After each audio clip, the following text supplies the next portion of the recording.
dan 2 beta. Ya, produksi alfa dan beta yang terganggu, maka itulah namanya dari situ. Kalau rantai alfa yang terganggu produksinya, alfa talasemia. Rantai beta yang terganggu, beta talasemia. Ingat cuma dua rantai alfa, 2 rantai beta. 4 saja yang membentuk hemoglobin itu. Masing-masing rantai memegang hem dan besi. Oke. Nah, jadi kalau tulisan beta plus itu berarti ada rantai betanya, tapi produksinya kurang gitu. Tapi kalau beta 0 sama sekali absen, sama sekali nggak ada produksinya, ya. Terus kayak mana kita bedakan? Karena dia biasanya penampakannya sama, apalagi kalau talasemianya bukan yang minor, ya.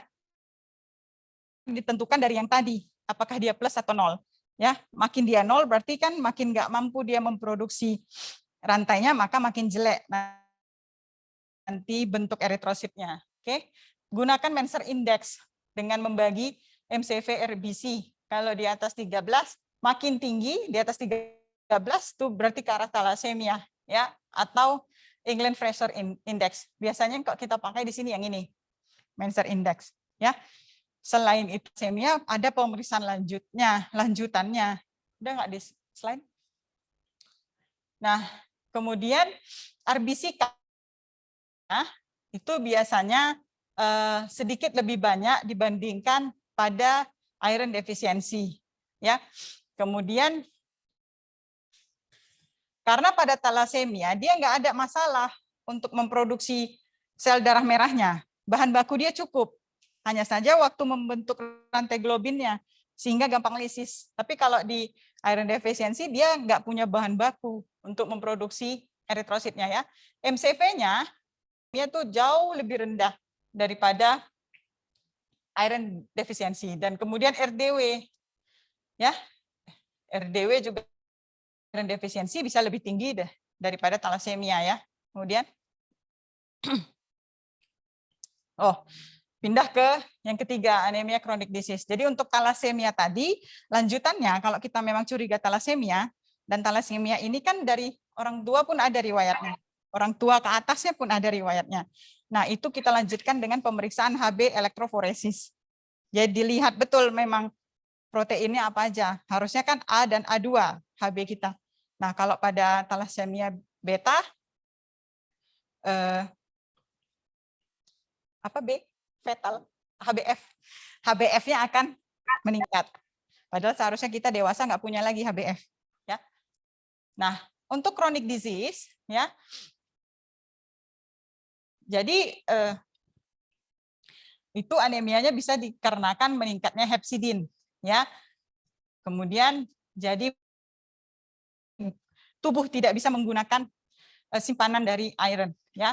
Biasanya bentuknya mild microcytic ataupun agak sedikit ke arah normositik, ya. Jadi bisa chronic infection, ya, atau penyakit kolagen atau malignansi. Ya, kayak tadi saya bilang, anemia malignansi. Karena apa? Misalnya leukemia. Jadi anemianya karena memang diokupai produksinya itu bukan untuk eritrositnya ditekan oleh produksi leukositnya, seperti itu, ya. Infeksi. Jadi kalau untuk anemia chronic disease, slide.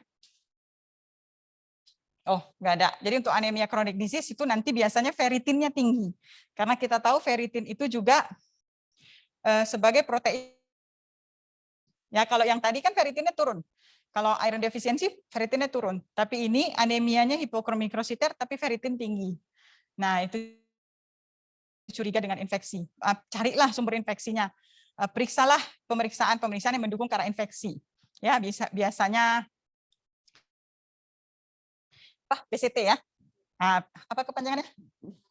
Procalcitonin itu yang baru. Jadi kita periksa procalcitonin, kalau dia meningkat makin menguatkan kita kalau ada infeksi. Tinggal cari di mana. Terus makrositik anemia, berarti bentuk eritrositnya besar-besar, ada yang non megaloblastik, ada yang megaloblastik.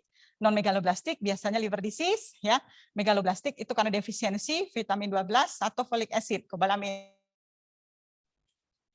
Nah, kalau karena defisiensi, ya, kenapa bisa mempengaruhi? Karena folat dan kobalamin diperlukan untuk DNA sintesis, ya. Jadi kalau ada defisiensi, terjadilah megaloblastik karena impair, ya, terganggu jadi replikasi DNA-nya. Ya, biasanya nanti nuklear sitoplasmik perbandingannya, rasionya itu enggak sinkron. Seharusnya intinya besar, ini enggak, ya. Oke. Jadi progenitor di meronya nanti nampaknya lebih besar-besar daripada yang normal, ya. Kemudian ya. Nah, ini kira-kira gambarannya kalau mau kita bandingkan. Kalau normal tuh ini dia gambarannya, mulai dari rubiblastnya, prorubrisidnya, ya, rubrisid, metarubrisid. Ini yang megaloblastik, ini yang megaloblastik dengan displastik, ya. Megaloblastik saja, lihat. Harusnya intinya lebih banyak, tapi ini udah mulai diokupai oleh sitoplasmiknya yang lebih besar. Ya, jadi seakan-akan dia besar, padahal ini kan intinya sitoplasmanya yang besar. Ini, ya, oke. Kemudian terlihat intinya nggak terlalu padat dibandingkan yang ini, ya, yang. Nah, ini dia yang disertai displastik. Jadi sudah ada penyimpangan bentuk. Ini kayak Mickey Mouse, ya. Ini ada 2. Oke, ini bahkan ada 3. Ya, malah kayak jamur dia. Ya, ini disertai dengan displastik. Jadi bisa terjadi juga displastik karena tadi proses apa? Folat dan kobalamin diperlukan pada sintesis DNA. Terus, nah, laboratory finding-nya, jadi enggak, cuman kita bisa lihat makrositiknya, ya, low reticulocyte count, hipersegmentasi dari neutrofil itu jelas. Jadi nanti segmennya bisa 7, 8, 9 bahkan. Oke. Kemudian trombositopenia, ini paling sering menyertainya, ya.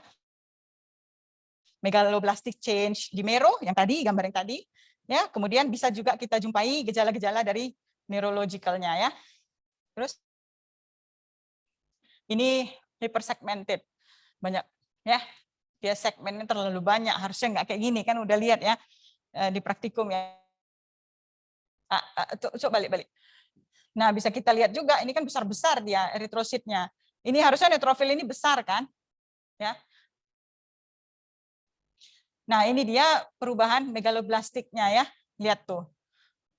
Dan lihat, harusnya intinya tuh nggak gini, harusnya intinya itu apa? Merata, lebih padat. Ini kan ya bolong apa? Kayak ada bagian yang area yang bolong-bolong, ya.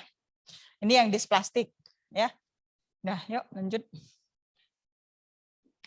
Nah, itu tadi yang mikrositik udah, makrositik udah, kita masuk ke normositik anemia, ya.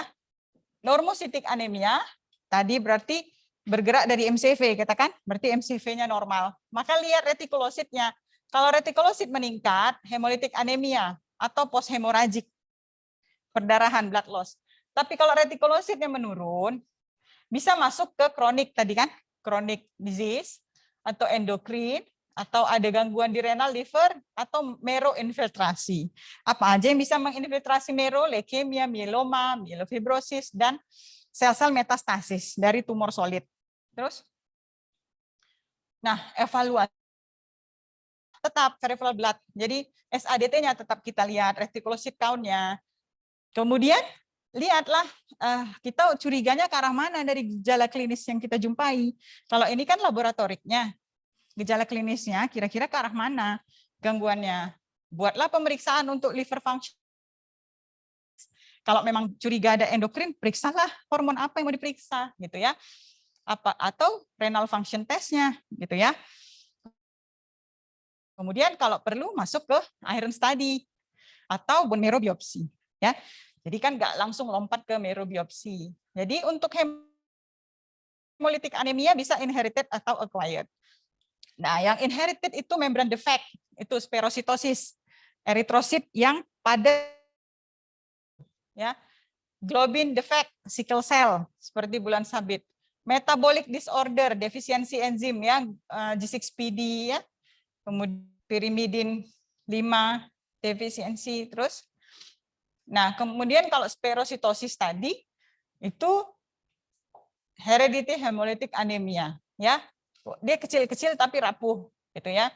Jadi tesnya kita tes osmotic fragility. Melihat kerapuhan dari eritrositnya ya. Jadi bisa meningkat, RDW-nya bisa meningkat, tapi biasanya MCV-nya normal dengan MCHC meningkat. Kenapa? Karena tadi dia padat dia. Jadi seakan-akan hiperkrom, padahal nggak ada itu hiperkromnya. Kemudian autosomal kan ya 75% mutasi di struktur pembentuk dari protein membran. Biasanya pengobatannya kita splenektomi. Terus ini dia spherosit ya, kecil-kecil padat. Tapi ini selnya biasanya rapuh. Oke. Terus ini sickle cell ya, sickle cell. Terus nah, mendiagnosis dari spherositosis, hereditary spherositosis, biasanya selain mau lihat tadi gambarannya, osmotic fragility test. Ya, jadi kita mau lihat, kita ukur ya, bagaimana eritrosit itu lisis ya pada cairan NaCl nanti. Ya. Jadi membran dari sel-sel spherosit itu ya, dia nggak tahan dengan perubahan konsentrasi NaCl tadi. Terus, ya kalau normalnya yang merah, ya ini konsentrasi NaCl-nya ya 0,3, 0,4, 0,5, 0,6. Yang kita diinfuskan ke kita 0, berapa? 9 NaCl-nya ya. Ya biasanya 9. Oke. Nah jadi kita lihat nih, kalau yang normal tuh masih tahan dia, ya. Yang lisis itu ya, makin konsentrasinya makin mendekati 0,9 malah makin stabil, ya. Lihat yang hereditary spherositosis, ya, lebih cepat untuk lisis. Oke, inilah dia namanya ini hasilnya ya osmotik. Terus. Nah, selain itu, spherositosis itu bisa kita diagnosis juga dengan melihat bentry proteinnya. Ya, saya juga baru baca bentry protein ini mengatur channel dari klor. Mungkin karena itulah dia gampang lisis. Ya, dengan jadi kita bisa lihat dengan flow cytometry. Jadi flow cytometry itu kita alirkan ya alatlah flow cytometry dialirkan dalam flow, dialirkan dalam arus itu sel-selnya satu persatu ya setelah diikat dengan label tertentu. Oke. Terus nah, kemudian masuk ke G6PD. Ya. Jadi ini diturunkan X-link ya, banyak pada orang Afrika, Sardinia, saya nggak tahu orang mana nih ya. Kemudian Asia juga tapi nggak sebanyak di Afrika. Jadi ada 2 tipe hemolitik, bisa akut, bisa kronik pada defisiensi G6PD ini, ya. Akut ini biasanya tapi karena exposure obat primaquine ya. Nah kalau yang kronik ini itulah banyak di orang Afrika ya. Terus, nggak kelihatan ya. Jadi tadi Haynes body, ini dia.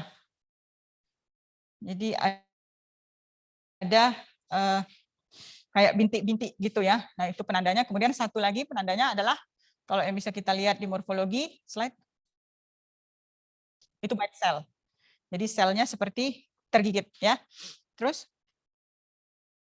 nah, tes untuk G6PD itu ada yang disebut fluorescence spot test. Ya. Jadi seperti ini nanti gambarannya. Nah, bercahaya di bawah sinar fluorescence. Jadi kalau enzim level di bawah 30%. Jadi dia cuma bisa deteksi kalau dia yang severe ya di bawah 30%. Kalau dia defisiensi tapi masih di atas 30%, mungkin nggak akan bisa kita dapatkan dengan tes ini ya.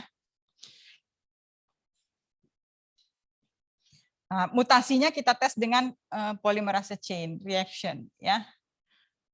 Kemudian, nah, hemolytic anemia yang acquired, ada yang immune mediated, mikroangiopatik, ada yang karena infeksi, ada yang PNH ya.